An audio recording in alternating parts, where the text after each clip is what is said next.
मैं ये सवाल करना चाहता हूँ कि जो पंडित लोग हाथ की रेखा और राशि इसी देख के जो भविष्य बताते हैं वो सही है या झूठ? क्या उनको ऐसा करना चाहिए या नहीं? भाई साहब का सवाल है कि जो पंडित लोग हाथ की रेखा देखते हैं और कुछ कहते हैं, जो ज्योतिष होते हैं, वो सही है क्या गलत है? ये जो है ना, ये सब ढोंग है, अक्सर बकवास है। क्यों? ये साइकोलॉजी के साथ खेलते हैं। मिसाल के तौर पे आप जाएंगे, पूछेंगे, वो पंडित कहेंगे या मशीन कहेंगी कि आपके साथ 10 रोज में कुछ गलत होने वाला है। 100 अच्छा भी होगा तो एक गलत तो होगा ना। फिर दूसरे मशीन पे जाएंगे तो वहाँ लिखा है कि 10 दिन में आपके साथ कोई अच्छा काम होने वाला है। 10 चीज गलत होंगी, एक तो अच्छा होगा। एक मिसाल दूंगा मैं आपको। अमेरिका में एक साइकोलॉजी प्रोफेसर स्टूडेंट्स को पढ़ाता है। एक हफ्ते बाद कहता है कि मैं आपके बारे में लिखूंगा, पे हर स्टूडेंट के बारे में, के बैकग्राउंड के बारे में लिखूंगा, लेकिन आप चिट्ठी को बंद रखो। एक साथ चिट्ठी खोलो और नंबर दो, कितने फीसद में सही था। तो सब बच्चे, 100 बच्चे थे, अपनी चिट्ठी खोलते, उसमें से आता है कि more than 95% of the student said that the teacher was more than 90% correct. 95% जो थे तालिब इल्म, उन्होंने कहा कि 90% से ज्यादा जो प्रोफेसर ने लिखा है वो सही लिखा है। क्या सीक्रेट है कि प्रोफेसर ने सब 100 बच्चे लोग के लिए वही चीज लिखा? आम बात है, कुछ गलत होने वाला है, कुछ अच्छा होने वाला है, कुछ बुरा होने वाला है। ये रेखा देखना इसीलिए कुरान मजीद में लिखा है, सूरह माइदा में सूरह नंबर 5 आयत नंबर 90 में, या लज़ीना आमनू इन्नमल खम्रु वल मैसरू वल अंज़ाबु वल अस्लामु, dedication of stones, divination of arrows, बुत परस्ती और फांसे फेंकना रिश्त में मिली शैतान, ये शैतान के हथकंडे है। रिश्त में मिली शैतान फज्तनिबू तफ्लिहून, और आप इससे बचो ताकि आप फला पा सकते। तो ये फांसे फेंकना, ज्योतिषगिरी, ये हराम है, शैतान के हथकंडे, आप इससे बचो। मैं आपसे पूछना चाहता हूँ कि आप मानते हैं कि खुदा एक है? आप मानते हैं कि बुत परस्ती, मूर्ति पूजा गलत है? हाँ, गलत है। आप मानते हैं कि मोहम्मद सल्लल्लाहु अलैहि वसल्लम उसके पैगंबर है, अल्लाह के? नहीं, मैं ये जानने के लिए कुरान का हिंदी तर्जुमा चाहता हूँ। इंशाअल्लाह आप जो भी जबान पे आपको महारत है, हिंदी जबान पे तो हिंदी तर्जुमा लीजिए, मराठी जबान तो मराठी में लीजिए, आप यहाँ सकते तर्जुमा ले सकते।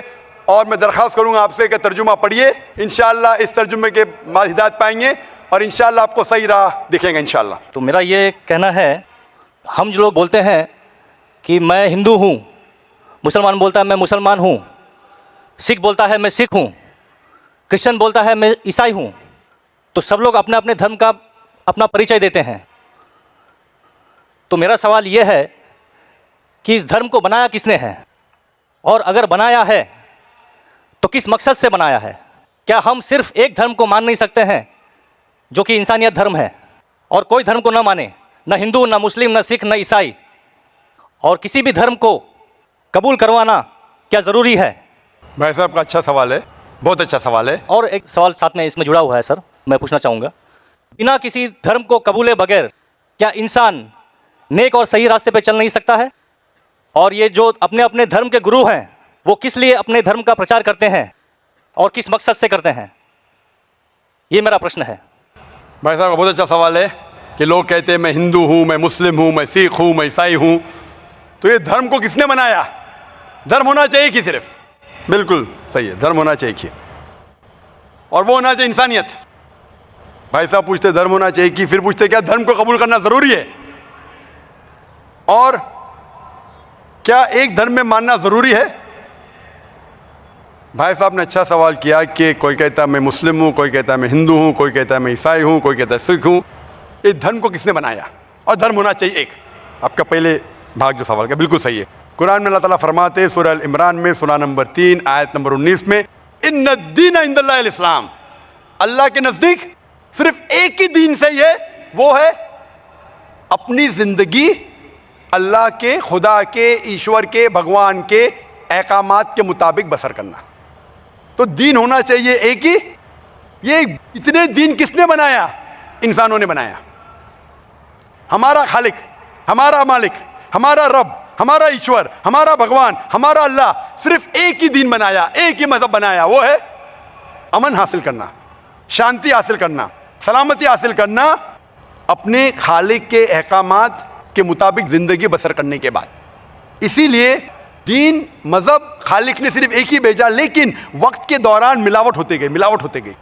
मिलावट होने की वजह से अल्लाह ने दूसरे नबी भेजे, दूसरी किताब भेजी, फिर मिलावट हुई और दूसरे पैगंबर भेजे और एक किताब भेजे उसे सही करने के लिए।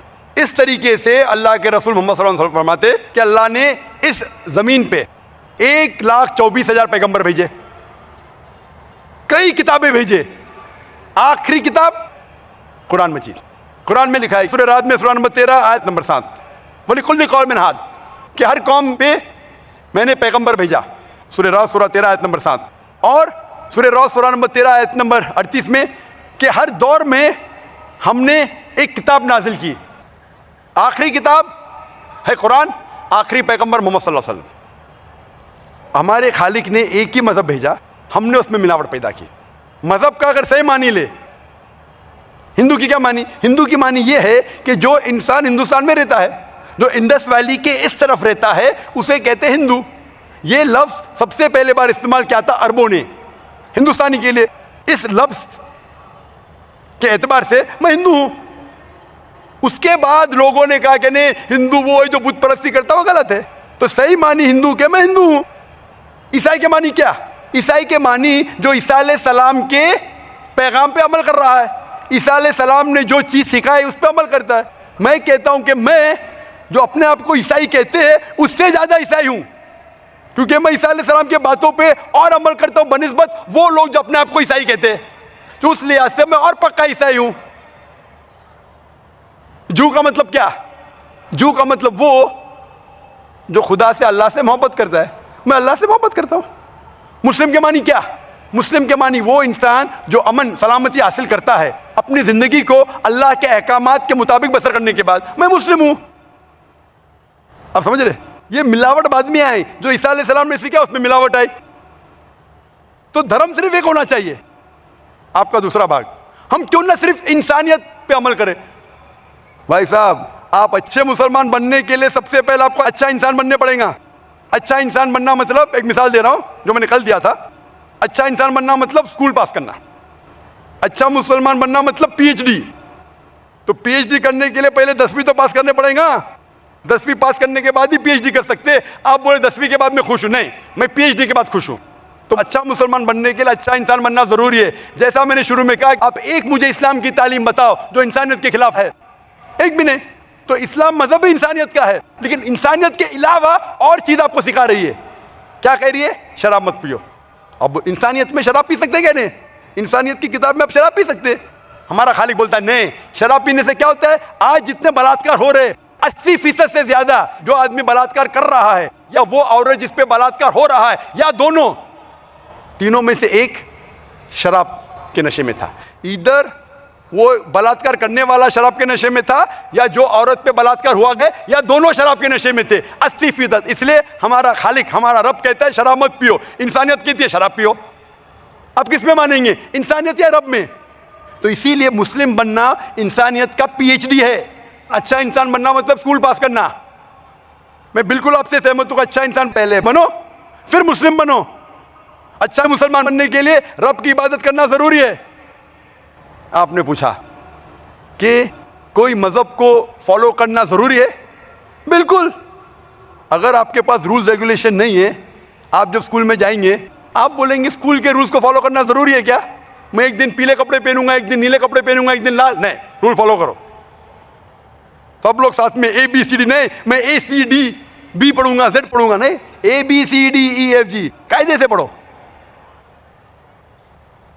आप कोई कायदा फॉलो, आप बोलेंगे रूल फॉलो करना जरूरी है, मैं लेफ्ट हैंड पे नहीं चलाऊंगा, राइट हैंड पे चलाऊंगा। हिंदुस्तान में तो राइट हैंड ड्राइव, अमेरिका में तो लेफ्ट हैंड ड्राइव।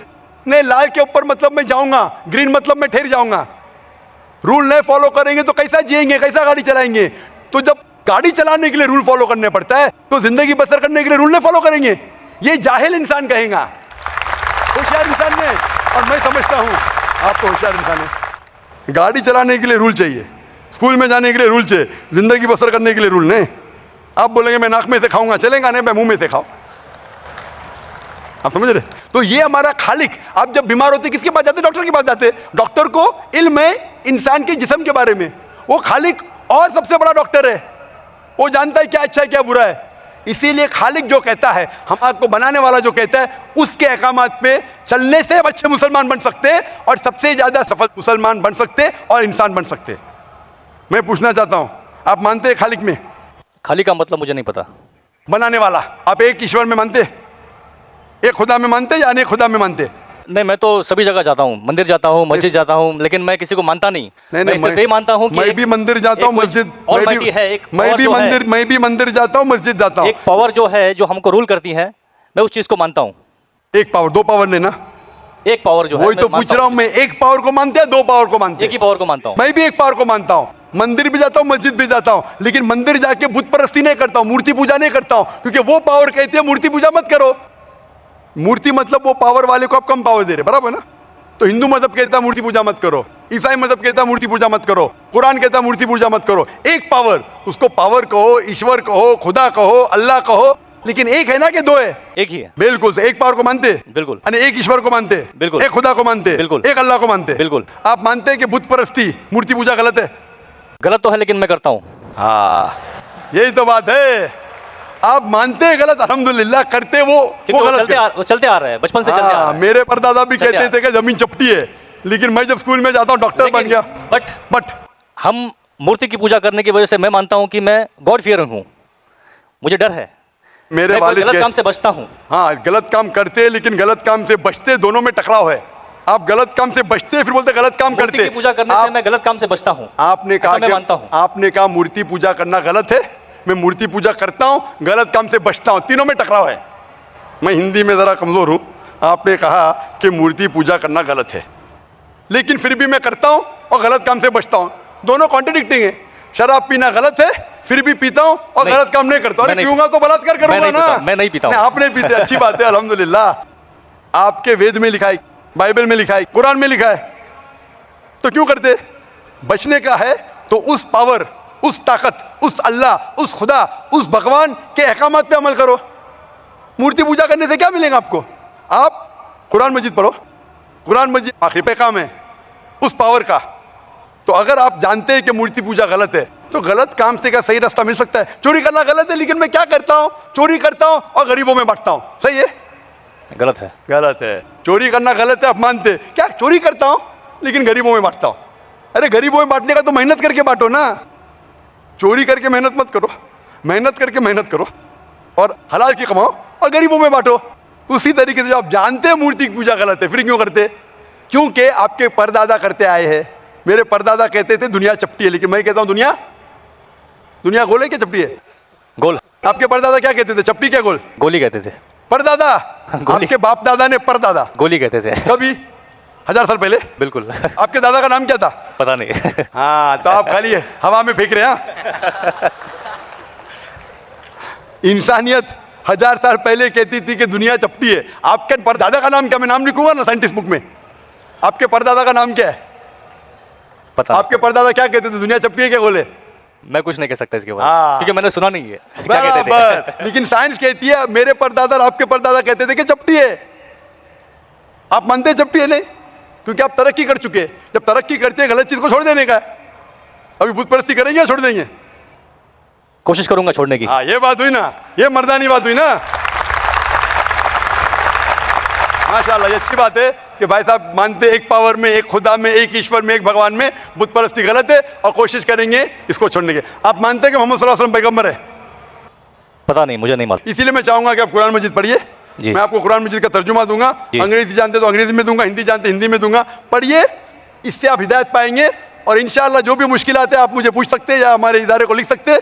और जब आप एकदम संतुष्ट हो जाएंगे कि ये सही किताब है, फिर आप एकदम अच्छे, अभी आप इंसान हैं, अच्छे इंसान हैं और अच्छे PhD बनेंगे। उस दिन का मैं इंतजार करूंगा। शुक्रिया। शुक्रिया, शुक्रिया। Thank you. I'm a student. I just wanted to say something about the person who said, like, first asked you the question about idol worship. I'm a follower of Lord Krishna, and I just remember something that my aunt once told me, and I just wanted to say that it's like when we do idol worship, it's when we have a picture of them, or we can feel them. When you see them, you can actually feel what it is like, and you can praise them. It's what my perception is.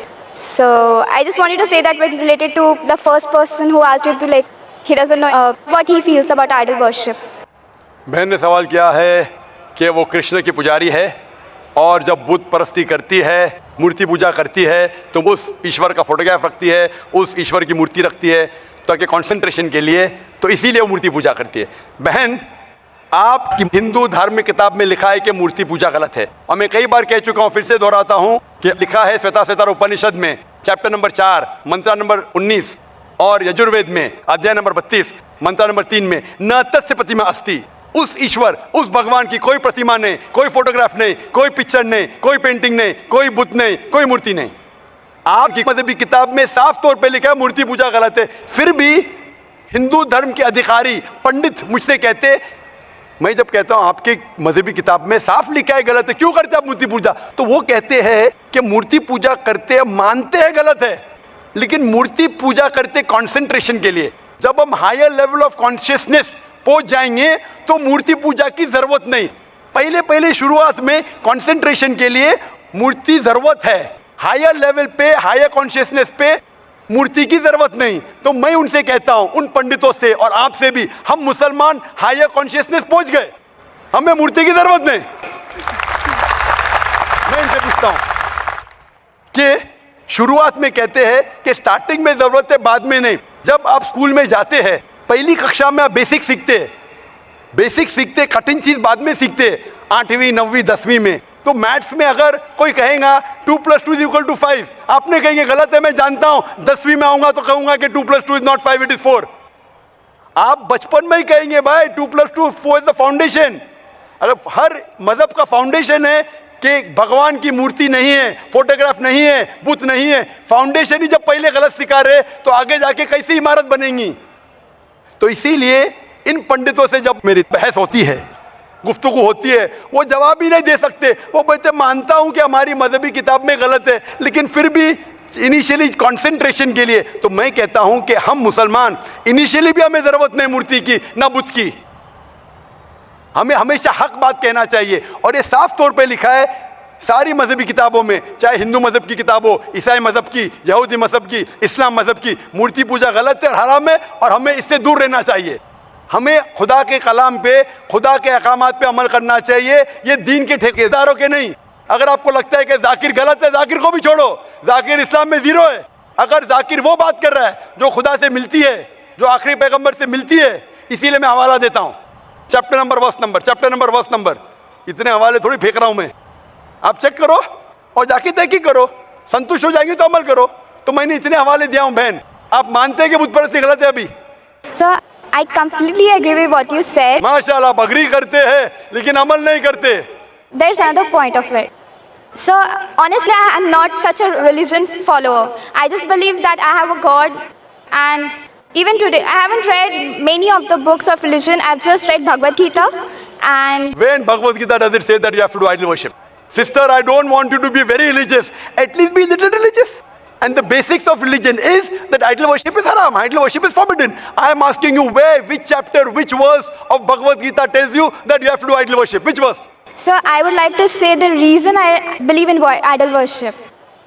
It is when I have a problem, a very big problem, all I do is I close my eyes, visualize and feel my Lord, that is Lord Krishna whom I worship, and it just makes me feel so much better. I get so much strength that I know I'm ready to face anything that comes. I will give you the reply. Sister, if you read Bhagavad Gita, chapter number 7, verse number 20, it says that those whose desire has been stolen by material things, they do idol worship. Verse number 21 says that if you worship the false god, God will fulfill your wish, you will go to the kingdom of the false god. So Bhagavad Gita says that if you worship false god, he will fulfill your requirements, but you will go to the kingdom of the false god. Same thing is mentioned in the Quran. Allah gives you, even if you worship wrong things, Allah fulfills your desires and you go more into the depths of darkness. So this is, God is testing you, that do you really worship the true God or do you believe in wrong things? If you worship the wrong thing, Allah fulfills your desires and puts you more in the depths of darkness. You may think that if you ask an idol for wealth, you get wealth. Wealth will not take you to paradise. Following the commandments of God will take you to paradise. So sister, isn't it mentioned in Bhagavad Gita that don't do idol worship? It says those whose intelligence has been stolen by material desires, they do idol worship. So do you mean, I'm asking you, are you a materialistic person? I don't think so. So then why do you do idol worship? You are going against the teachings of Bhagavad Gita.